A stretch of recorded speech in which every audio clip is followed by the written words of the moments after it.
চাইনার তিনজন মেয়ে একটি ট্রেনে করে যাচ্ছিল কোনো এক জায়গায়। তো একটি মেয়ে উঠে গেল তার খানা নিয়ে আসার জন্য। তার পছন্দ মতো খানা নিয়ে আসলো। আসার পরে এখানে সে খাচ্ছিল, দেখতেছে বাকি দুজন দেখতেছে, তো একজনকে জিজ্ঞেস করলো যে তুমি খাবা, ও না করছে। তারপরে কিছুক্ষণ পরে ও বুঝতে পারলো যে এভাবে দিলে হয়তো খাইবো না।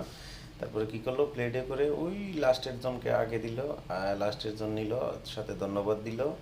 তারপরে দ্বিতীয় জনকে দিকে ওয়া, ও বলতেছে ওয়া এতগুলো আমাকে। তারপরে তিনজন মিলে খাচ্ছে।